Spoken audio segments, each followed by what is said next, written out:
Behind the scenes. Conversations with European researchers and innovators. It's a common joke among scientists that we are still children, that we never grow up. So if you want to stay a child forever, become a scientist. In this podcast, we'll hear the inspiring stories and journeys of Europe's most brilliant scientists and innovators whose discoveries are having an impact on our daily lives. Here's how they got to where they are. These are our top stories.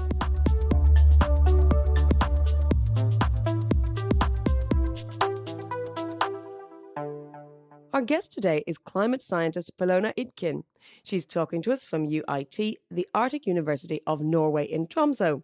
She's working on snow and ice models based on data collected as part of the MOSAiC Arctic expedition. The DEARice project, an EU-funded project under Horizon 2020, supported research aboard the Polarstern icebreaker ship. Polona, thank you very much for joining us today to discuss your work. You're in Norway now, but you're originally from a village in Slovenia, right? So could you tell us about your early years and how they shaped your future journey? Yeah, that's right. I grew up in Slovenian countryside. It was actually a very small village. We were just 50 people or so. And I was one of the first children born there after a while. So my childhood was maybe a bit of a loner. And in such environment, it is a joy to make progress. It is like countryside environment, and it is similar in a way on an Arctic expedition. It is a little village where people are sharing their lives, their findings, their experience, their enthusiasm, and also, of course, their frustrations and problems. Were you an inquisitive child? I was interested in everything. There was no particular interest in anything very cold. It was just everything that came my way. I like to learn new things and try out new things, which got me into some trouble, of course, but it was fun. Well, it certainly got you all the way from Slovenia to the far reaches of Norway. So what gave you the idea to go there? How did you discover these possibilities? I think it was a very slow discovery, slow but steady. In my childhood, I never really felt that, oh, this is what I want to do. I want to be a scientist. I want to solve equations and find out completely new things and go to places nobody has been before. It was a slow childhood, I would say. And I know you went on an Erasmus exchange. Did that give you something different about the ideas of wanting to move abroad or travel to different countries? I think that was a very crucial moment in this growing up. It was the first time when I went abroad for myself to do things that I myself wanted to do. It was in the early 2000s, actually, when Slovenia started to integrate into the European Union, and it was one of the first Erasmus programs available. That was a new opportunity. It was something that generations before me actually did not have, or it was harder for them, because we didn't have Erasmus program in Slovenia until early 2000s. And what did you do during your time travelling? Did you get work that led you specifically to become a scientist, or was it something you fell into by accident? I think it was more of an accident. In my Erasmus year, I was involved in a student project, or actually in a research group at the department where I was hosted, which was in Spain at the University of Sevilla. And with that group, I got my first relevant student job. And I realized that, yes, I can actually do something useful with things I have learned at the university. So that was new to me. After finishing my Erasmus year in Spain and then doing another training in Finland with another European Union project or program, that was Leonardo da Vinci Apprenticeship, I wanted to do a master program in something closer to the Arctic science. And I have picked a master in applied polar and marine sciences in St. Petersburg, just because I like the topic that much.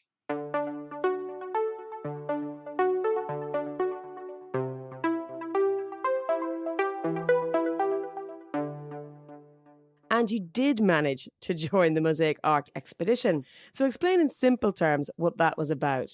I first heard about MOSAiC. I didn't have that attractive name at that point, but the idea is more than 10 years old, and it was developed at the Alfred Wegener Institute in Germany, where I was a PhD student some years ago. I thought that's a great idea, but I wasn't really sure it's ever going to work.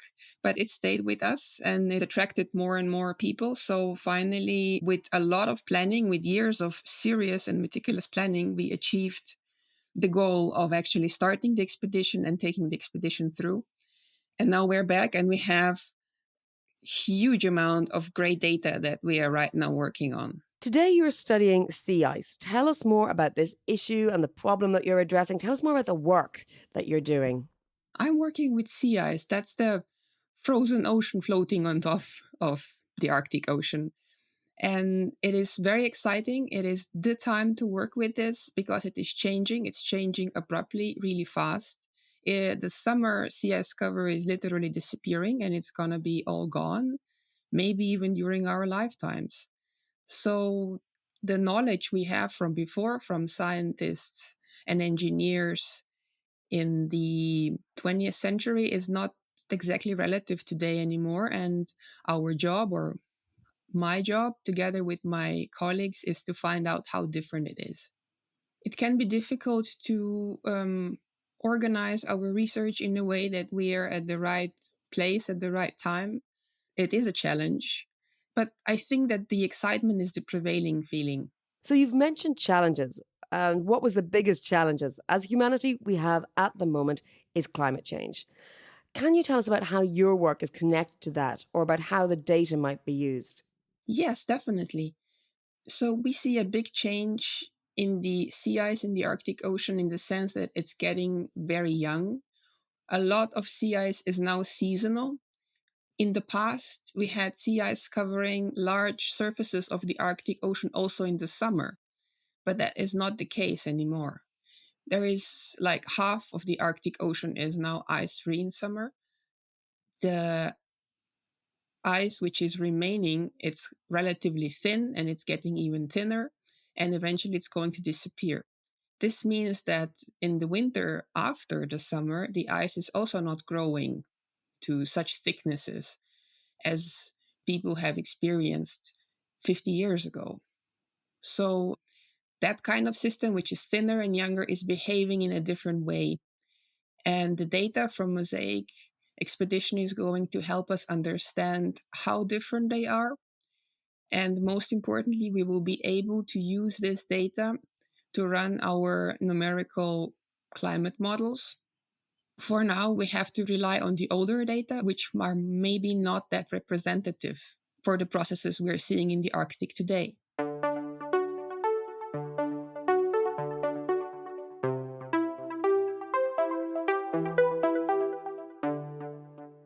And could you tell us more about what life on board was like in the expedition? Polarstern, the research icebreaker in which we are, has been used in expeditions to the Antarctic and the Arctic for the past 40 years, I think. So it is very well equipped. And there are routines that we had to follow, and they're very reasonable. But still, I mean, it is a very confined place. You have to share a cabin. You can't have your own place. It's very hard to hide from people. There is a constant interaction and there is a lot of work to do. So there is work from 8 in the morning, or we start with the breakfast and then we go to bed late at night. So there is this 8 hour of sleep if you're lucky, and it goes on and on for 2 months. You have some real personal feelings from being there and seeing it up close. Your observations must be really valuable in providing that sort of information. Yeah, of course, it is beautiful to be out there. It's very interesting. It's something new every day because I spend most of my work time in the office. So I'm finally out there and I love that. And how did COVID-19 impact the organization? How are you working in groups? I was lucky. I was one of the last legs, we call, of the expedition, which was not that much affected by the pandemia. But we had some problems on the return. Like they did not want to let our ship into the port, for example, because the port was closed due to Corona. So there was some struggle around there. But all the other legs of MOSAiC, so the people that came in March and later had to be reorganized. For example, we couldn't allow senior researchers, people older than a certain age, join the expedition, and we had to replace some names, which was very unfortunate. And we had to make longer shifts so that the logistics were simplified. So it had a large impact, and we are extremely proud on ourselves and on our leadership that got us through this. I think that was really exceptional. There were no other Arctic expeditions last summer except ours. And that is very unusual. You started a journey in a small village in Slovenia, and now you've been to the wide open spaces of the Arctic. What about young scientists or researchers, or maybe somebody you would like to pursue a similar career to you? What advice would you give them? I think international mobility is really essential. I would encourage everybody to go around and build a network. We also haven't done all the work, not everything. There is plenty of new things that we still have to see and experience and measure. And it is also important that once you go to the Arctic, it is not enough to have just a plan. You have to be open for new things that you were not anticipating. So you have to have your eyes open. Maybe a special thing in a dense scientific community is that we are all very driven and motivated to be there.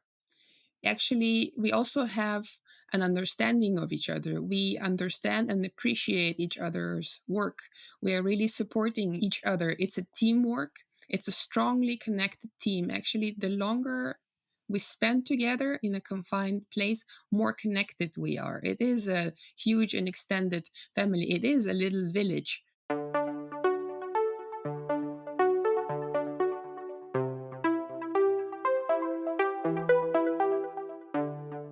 We asked Dimos Dimaragonis, our previous guest and a professor working on robotics and automated control systems, to ask you a question.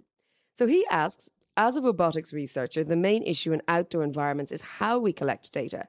And so his question to you was, how do you collect data and what types of issues do you encounter? Yeah, I really like this question because it is exactly something we are working on right now.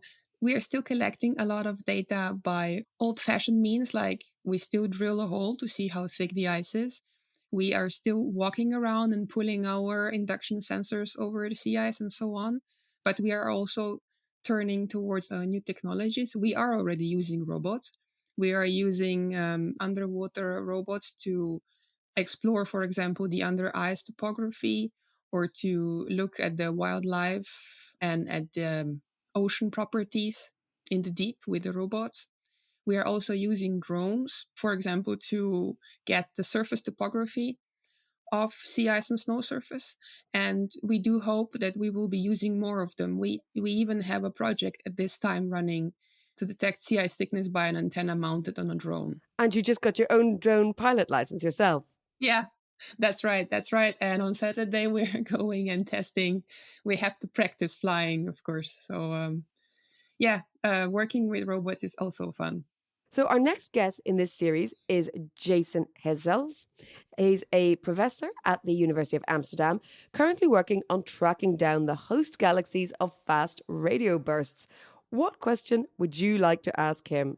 Yes, I was wondering what kind of challenges they're having with their numerical models. I don't think they're working with climate models like us, but numerical models can be also used for radiative transfer or other applications. So I wonder, what is the biggest challenge that they need to face in theirs? Thank you very much, Polona. It's been a joy to talk to you and hear all about your exciting times in the Arctic.